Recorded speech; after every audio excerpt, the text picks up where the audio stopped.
everybody, and welcome to episode 16 of Life After England with AS Roma. Now, we were supposed to be taking on AC Milan today. That game has been moved due to Coppa Italia participation and other things going on in the background. So we have come back for a Champions League trip to Tottenham. Because you know, I'm a Tottenham fan. So it's nice to go home. Let's have a look at what's happened since we've last been together. Now, we rounded up who came in last time around. We didn't talk about who left the football club in January, so now we can talk about it. As Lorenzo Pellegrini joined Napoli for £7 million, was out of contract in the summer, made sense to let him go. Morita joined Everton for £3.8 million. There's a couple of youngsters that have been sold. We talked about Selec in the past, and a loan deal for Abdu Fashi. He has joined Udinese. So we didn't manage to bring in a wide player before the transfer window closed. We tried our best. Cody Gakpo was our option, but it fell through because it just ran out of time, which I don't really understand. It was agreed 3 days before the transfer window was closing, and it just never happened. So, and Bedera has been brought in from the cold. He's currently injured, though, unfortunately. Out for up to 7 weeks. He has had a contribution since coming back into the fold, but a knee injury has curtailed that for us. But since securing safe passage through to the last 16 of the Champions League, it's gone pretty well since then. We beat Pisa by 3-1. Suel, Jimenez and Artem with the goals. Then we drew 0-0 with Cremonese. Jimenez missed a penalty. Disappointing to drop points. But then we did beat Napoli by 3-2. Suel, Jimenez and Ndike with the goals. Then we got past Lecce. Jimenez with 2, Wesley with the other. Then we got past Inter in the quarter-finals of the Coppa Italia. And hopefully a psychological blow has been dealt. We'll see. And then last time around, De Ketelaere scored twice as we beat Fiorentina. But unfortunately for us, with 11 games to play in Serie A, the gap is still at 7. The draw with Cremonese, coupled with a defeat for Inter, was quite gutting. So we didn't close the gap. We've got back to where we kind of were, tucked in behind them, 5 points ahead of Juventus, quite a bit ahead of Atalanta, quite a bit ahead of Milan as well now, and Napoli on 44. Cagliari in 7th place, pushing for Europe again. Lecce also in that conversation. Udinese in that conversation. Lazio, bottom of the top half at this point. Torino, bottom of the table entirely. 10 points from safety with 10 to play. Palermo, 2 points in front of them. Como, 4 points in front of them. Cremonese, 4 points in front of them. So yeah, starting to get interesting at the top and the bottom. Although it's probably nailed on who's going to finish bottom, it's possibly nailed on who's going to finish top as well. But we'll have to wait and see. As there were some big casualties from the knockout playoff round, including Dortmund. Rangers are out as well. Bruges, Eintracht Frankfurt, Genk. AEK Athens sadly losing to Atletico Madrid. Inter out in the knockout playoff round. Will that help them in their quest to win the title? Probably. Being out of the Coppa Italia as well will probably help them too. Marseille knocked out by Tottenham to set up the tie with us. So your round of 16 ties look like this. Atletico Madrid taking on Galatasaray. We take on Tottenham. Benfica take on Real Madrid. Salzburg take on Liverpool. Arsenal take on Porto. Newcastle take on Barcelona. Manchester City take on Paris Saint-Germain, and Bayern Munich take on Brighton. It's going to be a very interesting last 16. Will we take a lead back to Rome as I go home? As here are the two starting lineups, as Vicario starts in goal for Tottenham. Spence, Vucevic, Van de Ven, Caresse, Bergvall, Sarr, Kulusevski, Siemens, Kudus, with Dominic Solanke leading the line. Not much change in that Tottenham team. Couple of different faces, including Harry Maguire. As Turati starts in goal for us. Wesley, Mancini and DK Angelino. Jimenez leading the line. Kone, Bishkov, Suel on the right. Berg, in front of the back four. Canasoneri taking the place of Beresca. But the squad is starting to get a little bit thin in areas. Hopefully, some of those players will be on their way back. Capril should be back in due course. But, to be fair, we haven't missed him. Because the guy between the sixth has done a stunning job. So Mikel is in charge of Tottenham these days. Let's see how we get on at the Tottenham Hotspur Stadium. Many fond memories of this place. I do, though, still miss White Hart Lane. And I'm sure I am not alone in that fact. The Tottenham Hotspur Stadium is great. It is big. It is huge. It is state-of-the-art. But there's nothing quite like White Hart Lane. But anyway, I digress. Can we take a lead back to Rome with us? It will be important to do it. This Tottenham side, it's not the greatest I've ever seen. But there are players within it that can do damage. Contrasting shapes. Difference in style. He's a Spaniard, isn't he, Mikel? Sounds like it, doesn't it?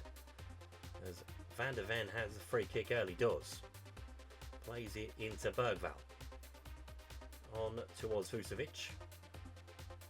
Who we will never see in a Tottenham shirt. In the end, sadly for him. Or not, as the case may be.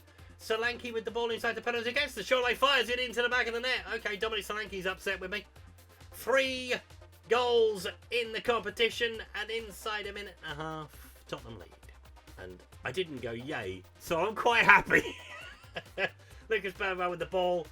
To be fair, we just stand off them, don't we? Ball down the side. And then Dominic Solanke firing it beyond the goalkeeper. He's got no chance. And that is not the start we needed. To be fair, if we're going to go out of the Champions League, now is probably the time to go out of it. Before it gets a little bit too intense. We've got the Coppa Italia semi-final coming up against Genoa. That is coming down the track pretty quickly as well. And we have got not a lot of time left in the Serie A season to turn it on its head. As Canasoneri gets the shot away, that puts it over the bar. Another grumble for me to have with FM26. Transfer deadline day is a fast-paced day, right? So a player that was agreed 3 days before, it should all be done. There shouldn't have been any ambiguity with it. What I didn't want to end up with is 2 wingers. So we didn't end up with any of them. To be fair, we weren't looking at any other options. Cody Gakpo was the option. The loan with an obligation to buy, and it just didn't happen as the ball is almost turned into his own nets. What a save. Van der Ven picking it up at the back. Plays it into Bergval. Looking for the ball into Xavi. On towards Solanke. Trying to drive beyond the back four. Does stab it towards goal, and it's all Tottenham so far. We can't get a grip on it. Berate them. Don't seem very happy. I am not very happy. As the ball is in from Bergval and headed away by Jimenez. Picked up on the box. Edge by Xavi! And Tottenham lead by 2-0. And it's all unravelling pretty quickly. It's a nightmare return to London. We have a mountain to climb. I mean, it's going to be Kilimanjaro at this point. As Xavi scores, it's a good pass into Papsar, gets it back, and we still don't close him down. Taratti's got no chance. And DK picks the ball up, plays it into Mancini. On towards Wesley. Suel. Wesley into Kone. Find a ball through the centre. He tries to drive through. Suel picks it up. Wesley's looking for the overlap. Doesn't go. Okay. I mean, it looked like a clean challenge, in inverted commas, but he's left me man on the floor. He's suffered a groin strain. He should be able to play through it. Fair play to you. Don't think I'm going to let him come out for the second half. There are bigger battles to come. Xavi's with the ball on the turn. Trying to get beyond Wesley too easily. Skips beyond him. Xavi having a great first half as Hari's team. Kuda's trying to find the ball into the penalty area. Xavi with the shot. Good clearance. And Kone does tidy it up. But it is coming at us pretty quickly. 6th in the table in the Premier League currently. So not pushing for the title. Another transitional season would seem for Tottenham Hotspur. I should probably stop talking about them because I'm upsetting them. Solanke, I mean, go to the man with the ball, Wesley. He's going back into position and his team should have been 3-0 down. But we haven't had a shot on target yet. And that worries me. As Cancellieri tries to rectify that. Sewell will pick it up. Bit of interest. I mean, it just kind of came to him. Headed away, but picked up by Angelino. In towards Bishkov. Round the corner for Cancellieri. Will he have a shot? Kone certainly will. Drives into a bit of space and puts it wide. I mean, you had half the goal to aim at. And you went the side Vicario was diving. Not that he'd have caught you anyway, but you know. Playing it on to Carras.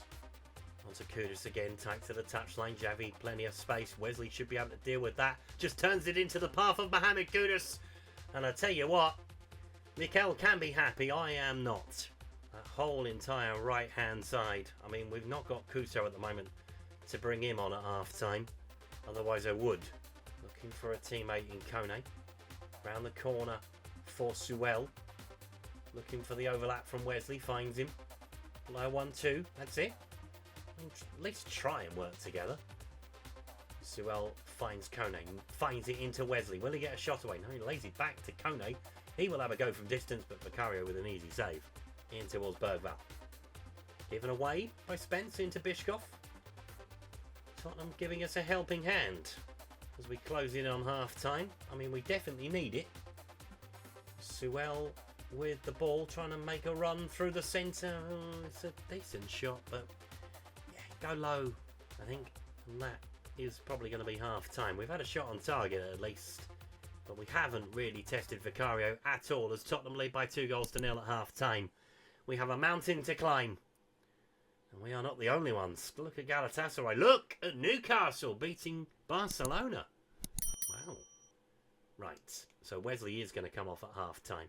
And it's going to be Nadine to come on. I mean, he can't do any worse. We are going to take off Sewell at the break. We are going to bring De Ketelaere on. And we are going to bring on Fratesi at the break as well for Kone. That is what we're going to do at half-time. Triple change. Bit of shake it up. See what happens. And let's get a goal, shall we? A goal going back to Italy gives us hope. If it stays like this, I see Tottenham going through, and I don't see anything else happening. So Kudus is coming down the left.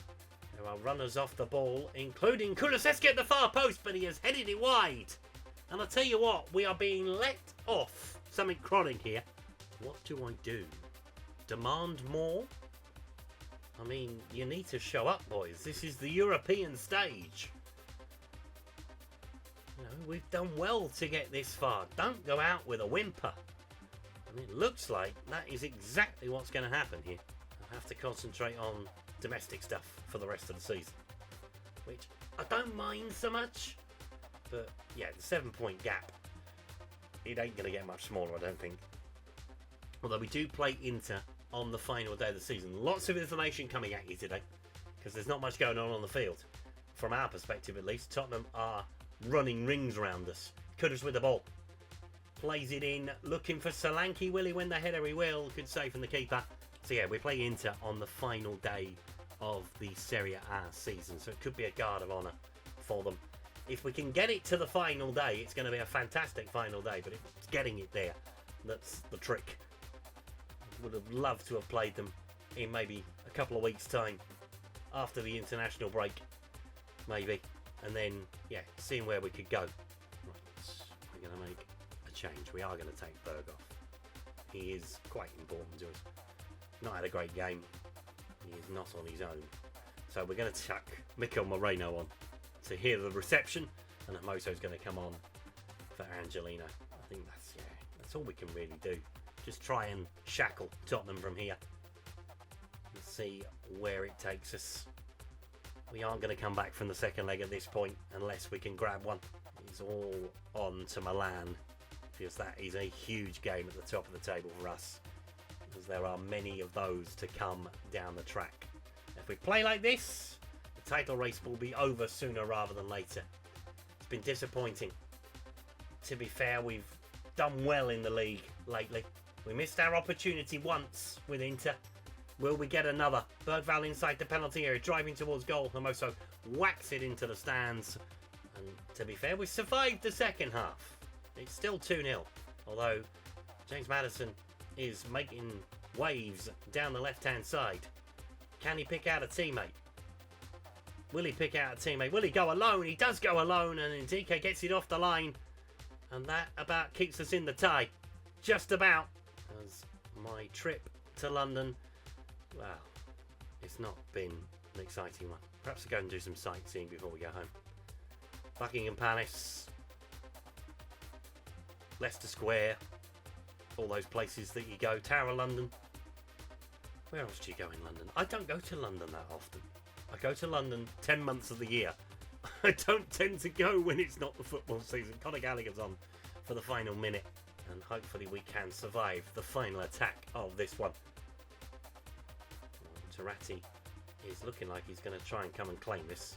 He's certainly putting his gloves together as this is mine. I'm going to take it whether it's mine or not. Ball in towards the back stick. It's headed away. It's defended reasonably well. First real bit of defending we've done. And Tottenham are going to win this game, which would normally delight me that Tottenham are winning a game. Not tonight. My Roma hat is on my head, and James Maddison has almost made it 3. And I think we're lucky to get out of London with 2, if I'm honest. And there is the full-time whistle. Tottenham 2, Roma 0. What a shock. I tell you what, that is not good enough from my perspective. Tried to change things at half-time, didn't really mess with it too much because you want to stay in the tie. It's the most important thing. We should, however, with 15 shots at goal and 9 on target, be well and truly out of the Champions League. The fact that we're not is a minor miracle. But we could also beat Barcelona. And quite frankly, that is a shocking scoreline coming from St James's Park. 4-0 to Newcastle. 5-2 to Atletico against Galatasaray. Arsenal with just the 1 against Porto. And here are Wednesday's results in the Champions League. There are a few ties that are still in the balance, including Benfica against Real Madrid. 2-1 to Real Madrid. 3-1 to Bayern Munich against Brighton. They will have a job turning that round in Germany. 3-3 Manchester City and PSG, and Liverpool winning by 4-1 against Salzburg. So, what we are going to do, we are kind of just going to leave the Champions League where it is. If we overturn it, fantastic. And then that will be shoved into April, and we will see how that goes. Now, I didn't realise the Coppa Italia was over 2 legs in the semi-finals. That's an interesting one. League Cup style. Fair enough. So, Genoa, next time around for us. Then we take on Tottenham in that home leg of that to try and turn it around. Away to Lazio, away to Bologna, and then we will finally come back for that game with Milan. Let me show you the rest of the season while we're here, because I mentioned it during the video. So we take on Juventus after Milan, Sassuolo, Cagliari, Genoa in that second leg, Atalanta, Palermo, Como, Genoa in the league before the final day trip to the San Siro to take on Inter.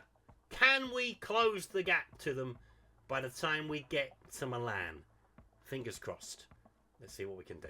Thank you so much for watching today's video. If you've enjoyed it, please leave a like on it. Subscribe to the channel if you haven't done so already. And I'll see you next time. Goodbye.